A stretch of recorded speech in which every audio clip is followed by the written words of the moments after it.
justice, as in the U.S. Justice Department, can move swiftly. A week ago today, President Trump publicly called on the DOJ to prosecute his perceived political enemies, including the former FBI Director James Comey. On Thursday, prosecutors followed through and secured a criminal indictment against James Comey for false statements and obstruction.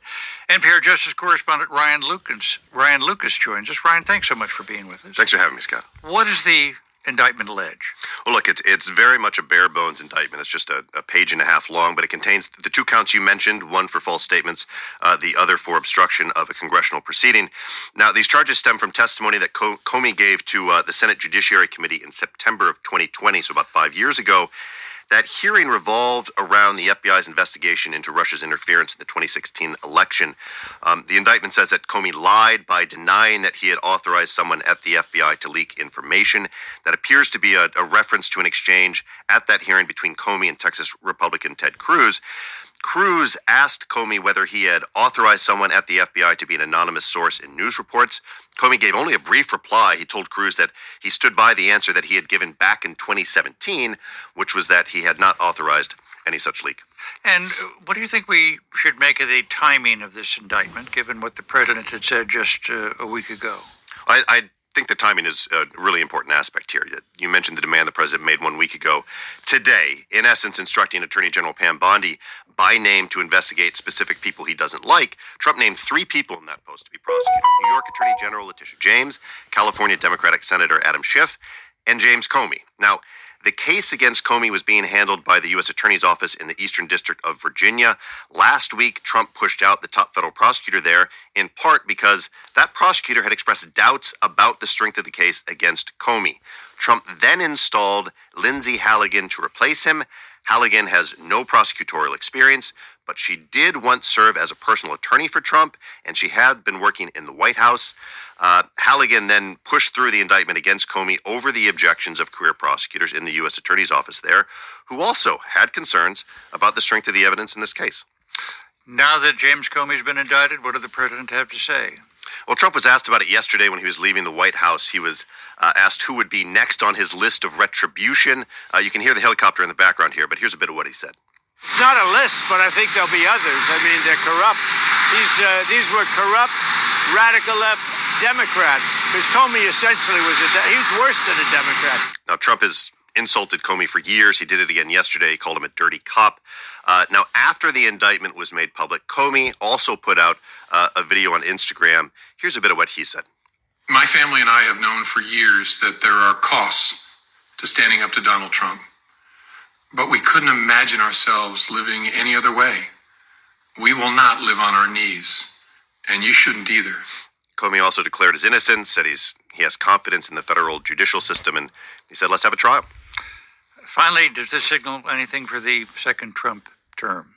Well, look, traditionally, the Justice Department has enjoyed independence from the White House, particularly when it comes to investigations and prosecutions, because you want to be sure that prosecutions and investigations aren't driven by and don't appear to be driven by politics.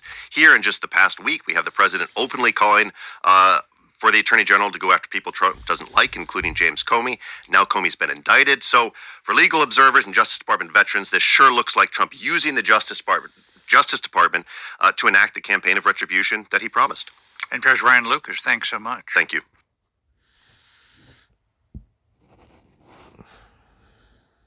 Now we turn to NPR senior political contributor Ron Elving. Ron, thanks so much for being with us. Good to be with you, Scott. How significant do you believe is this indictment? We're seeing the depth of resentment the president still seems to feel about the start of his first term. Well, that was when Comey asserted the independence of the Justice Department, as Ryan Lucas was just telling us. You may recall how Trump suggested Comey could go easy on one of Trump's allies and early appointees. Comey pushed back, and the relationship soured quickly. Trump fired Comey, prompting many people to conclude that Trump did not understand that the DOJ was not his to order about, like an in-house lawyer. So in significance, this current indictment may say more about the Trump administration than it does about Comey.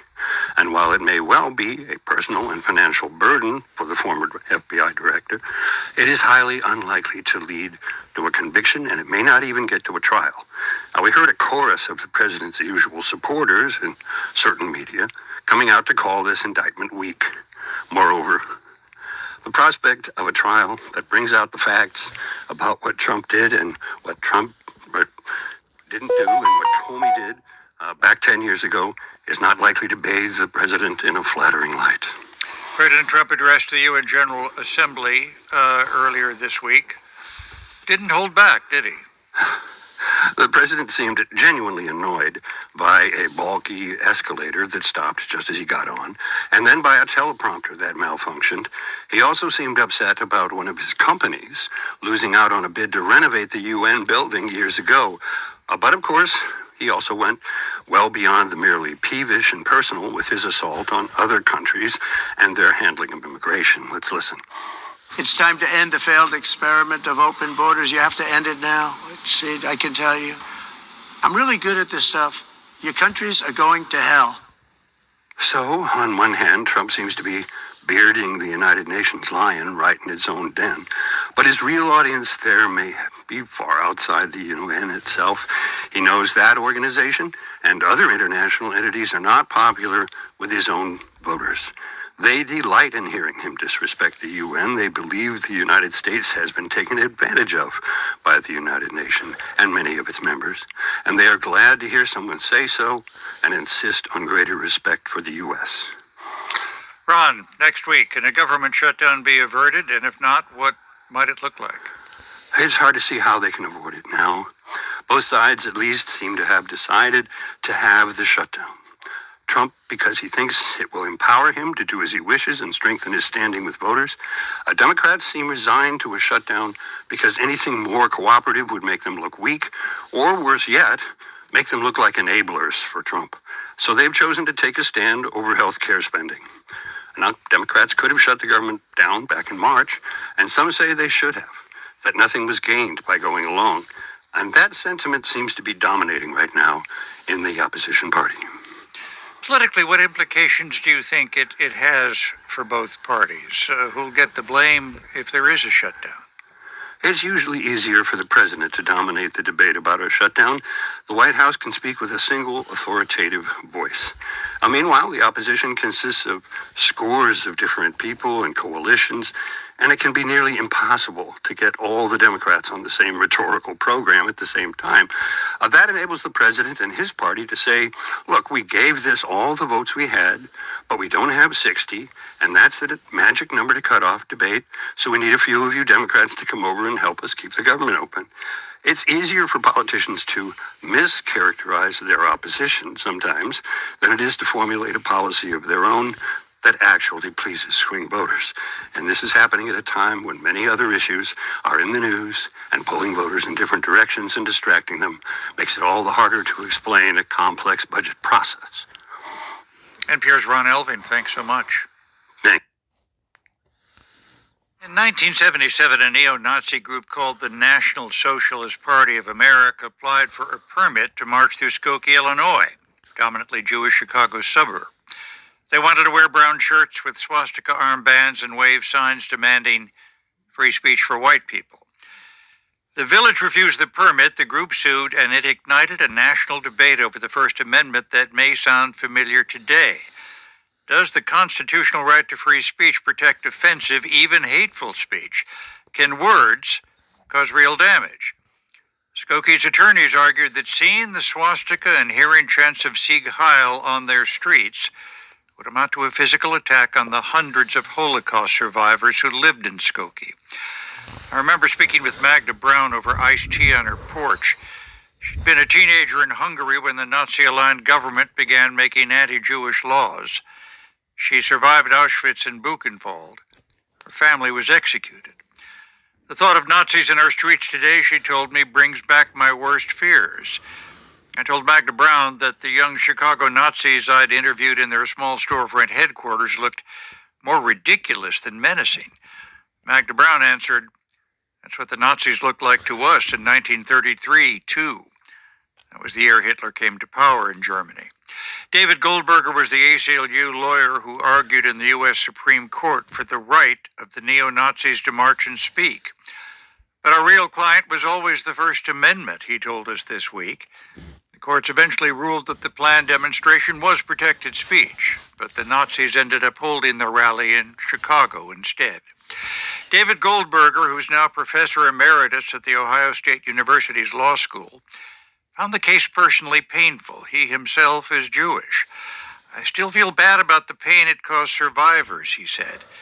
People who had suffered so much. I felt like they could be my uncles and relatives. But when free speech is denied because someone finds it offensive, he says today, then officials can prevent speech, even jokes that anyone dislikes for any reason. Free speech doesn't work just when you agree with it. Maybe there's some unity in that thought in these divided times.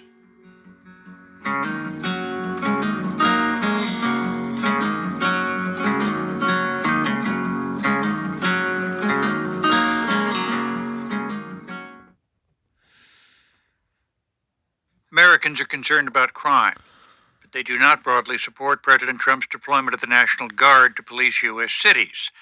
That is the finding of a new NPR Ipsos poll on law enforcement. And as NPR's Debbie Elliott reports, there's a significant partisan divide over the president's crime-fighting tactics. President Trump's continued use of the National Guard has drawn protests in Washington, D.C. And a federal judge ruled the deployment of troops to Los Angeles is illegal. Still, Trump is pushing ahead to expand the practice as a way to crack down on crime. I'm signing a presidential memorandum to establish the Memphis Safe Task Force, and it's very important because of the crime that's going on, not only in Memphis, in many cities, and we're going to take care of all of them, step by step, just like we did in D.C. He's threatened to send troops to other Democratic-led cities, including Chicago, New Orleans, and Baltimore. The new NPR Ipsos poll indicates that people are worried about crime, says the polling firm's vice president, Mallory Newell. It's a pretty widely held belief. Around 7 in 10 Americans say that the level of crime and violence in American cities is at an unacceptable level. Crime overall, including violent crime, is down significantly from pandemic-era highs across the U.S., but Newell says that doesn't bear out in public perception.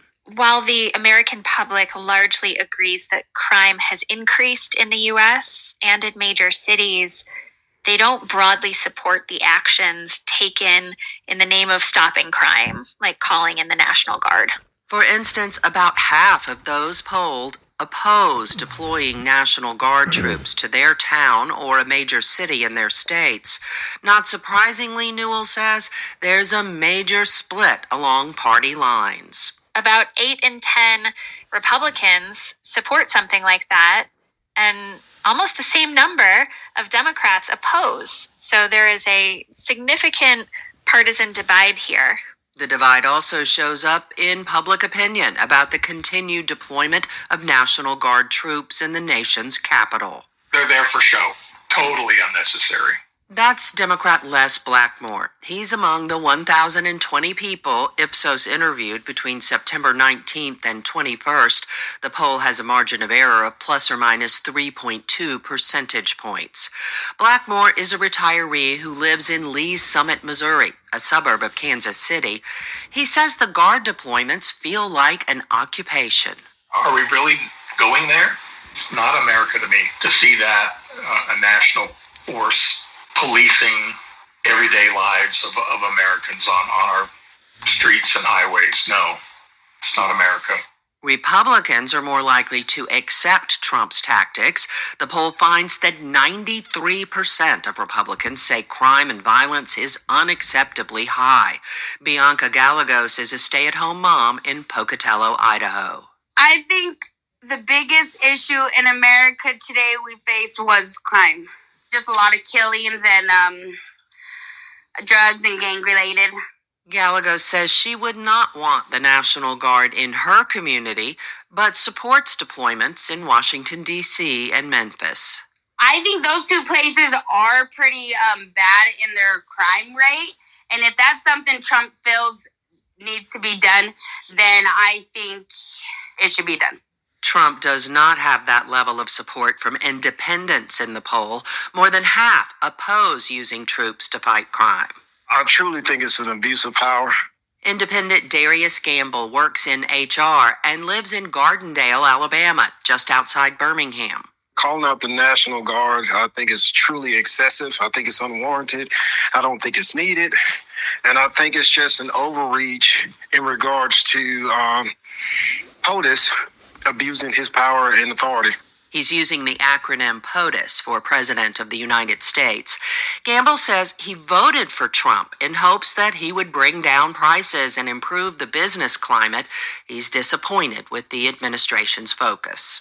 You can deploy military, reserves, whoever, but that's still not addressing the real issue, which is we just have way too many guns on the street, and there's not enough opportunities in regards to individuals.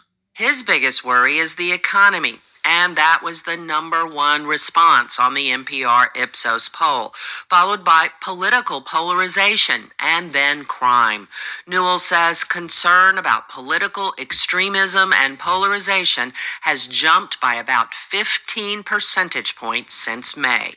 What that tells me is that in this current moment, the public is really on edge about the divides in our society and the fractured political environment that exists. A divide borne out in the way people view the use of military forces to police American cities. Debbie Elliott, NPR News. A landmark trade deal between the U.S. and 32 African nations is set to expire next week.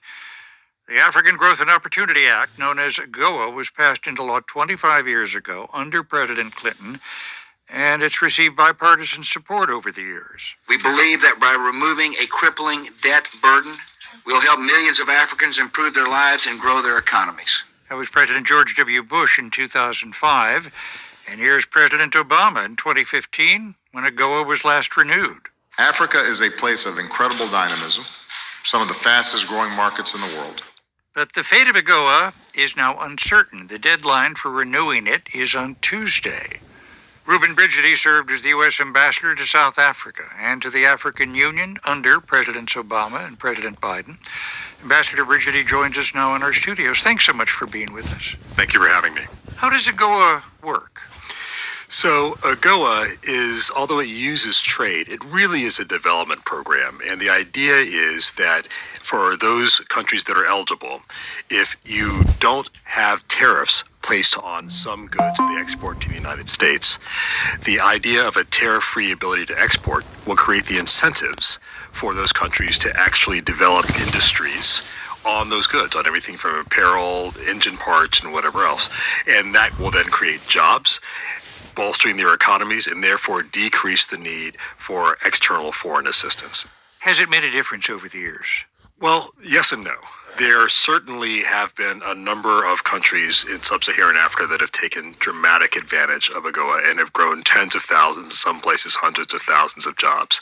A country like Kenya, for example, almost 88% of its exports to the United States under AGOA-eligible provisions have created tens of thousands of jobs. There's a factory in Kenya called UAL, for example, which helps to produce jeans and other things that are sold by H&M and Levi's.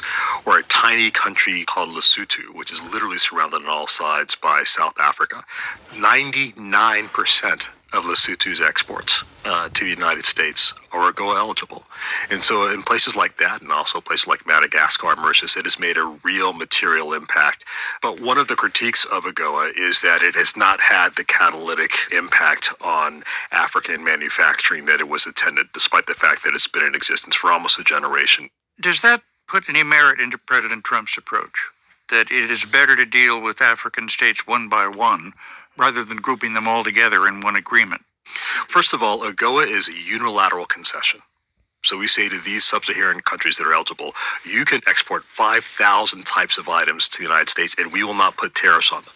Why would you want to renew it, given President Trump's predilection for tariffs? And the first reason is total exports to the United States under AGOA are about $9.7 billion worth of goods and services in 2023. That's just under AGOA. Total imports into the United States in that same year were $3.8 trillion. So 9.7 billion is a fraction of a part of a drop in the bucket, meaning that for the United States of America, we wouldn't even feel it. But for those people who are getting jobs and being able to transform their lives in Africa, it makes tremendous difference. The second reason is that even for those countries that have not actively utilized it enough, it is of enormous importance politically for them. The level of significance this has in terms of strengthening our political relationships with the continent are enormous. And this is at a time, quite frankly, where there is great geostrategic competition in Africa with other actors, principally China. And for AGOA to go away, it would absolutely hurt the position of the United States. Would it hurt the position of the United States economically? Well, there are certain things certainly that Americans benefit from AGOA. As an example, right, citrus from South Africa is often exported to the United States under AGOA. Some people won't be able to get the same amount of oranges at the same prices. But as a general matter, most Americans wouldn't feel it. But our African friends would. And that's part of the argument for renewing it, because Africa is the youngest continent in the world. Here we are in 2025. By the time we reach 2050, which is tomorrow, at least 1/4 of humanity will be African, and somewhere between 1/3 and 1/2 of the global workforce on the planet will be African. That's not conjecture. Those people have already been born. Africa is the future, both in terms of critical minerals and a seismic geopolitical shift. We want those populations to prosper. We would like for them to be looking towards the United States as their partners of choice. And for the minimal price of extending the kind of trade provisions under AGOA, this is an easy win for us. Ruben Brigady is a former U.S. ambassador to South Africa and the African Union. Thanks so much for joining us in our studio. Thank you so much. Might not feel this way in a lot of the country, but we're almost 1 week into fall. And that means pumpkins in everything, your coffee, your cereal, possibly even your aftershave. And like so much else that is wonderful in this world, you can thank the great state of Illinois. According to the USDA, Illinois harvests more pumpkins than twice the next 5 states combined. How did that happen? We turn now to the man who owns the Great Pumpkin Patch in Arthur, Illinois. Mac Condell joins us.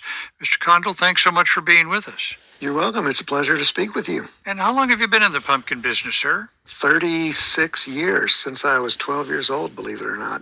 Oh, mercy. Congratulations. And has it grown since you've started? Oh, yes. We started as a little farm side stand. Of course, that was the mid-'80s, and that's when a lot of family farms were lost in corn and soybean country, and so people diversified. We planted 1 acre of pumpkins by hand. It took us 9 hours. I remember that day specifically.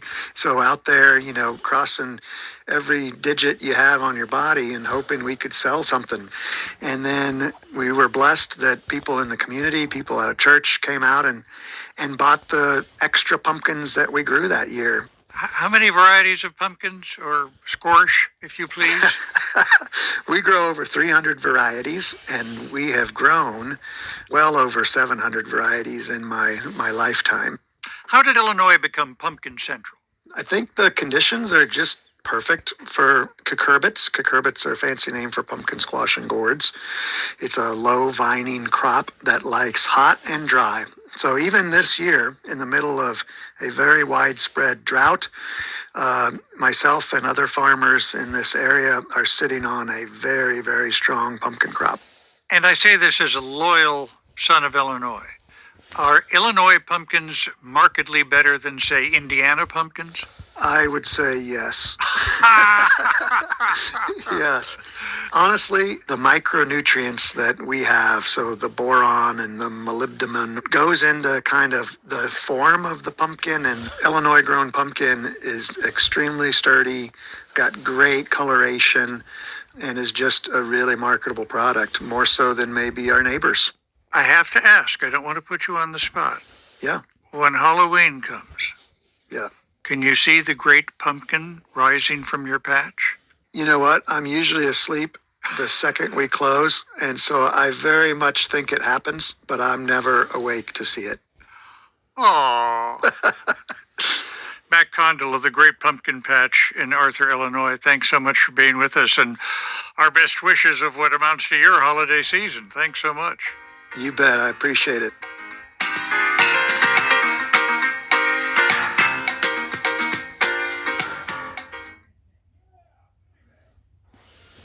President Trump's most outspoken Republican critic on Capitol Hill is facing enormous pressure to fold or pay the price. And now Kentucky Congressman Thomas Massie, a 12-year incumbent, is asking his constituents to fight an effort to oust him.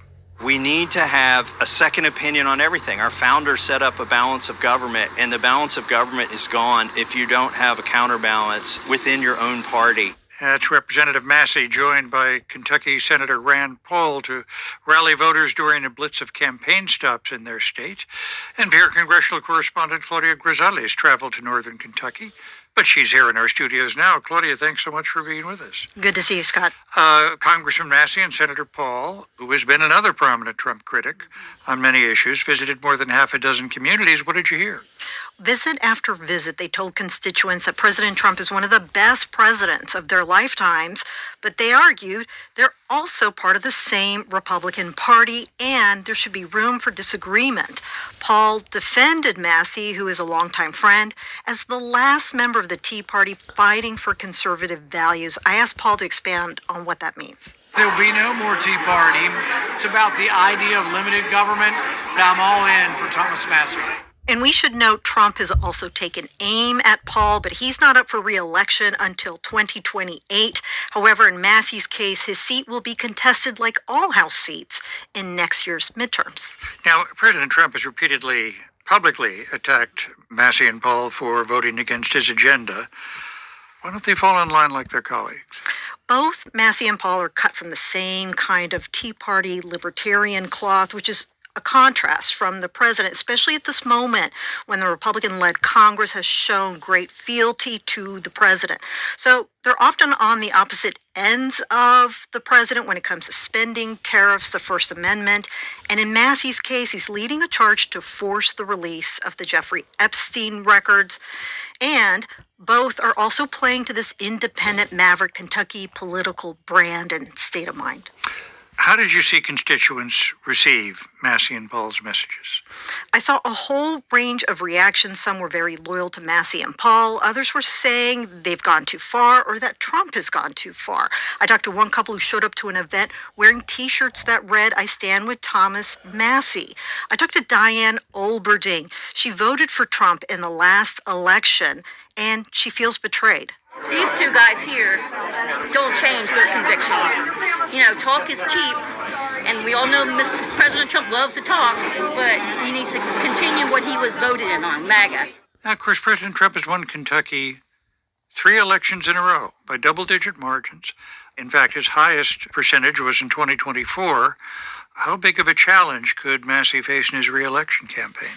Well, it's unusual to launch a campaign for a congressional seat more than a year out this aggressively and with this level of spending, all for a primary race in a solidly red district. Massie thinks it's the most ever spent on a congressional race this early on. And the war chest amassed against him, which has been fueled by the president, Massie says it's raised millions. He also has repeatedly referenced these television ads that are already airing in those markets accusing Massie of flag burning, which he said was a complete lie. But we should note Massie ran unopposed in 2024, so it will be hard to find a candidate who will be strong enough and have that kind of name ID to turn away voters from Massie. NPR's Claudia Grisales, thanks so much. Thank you.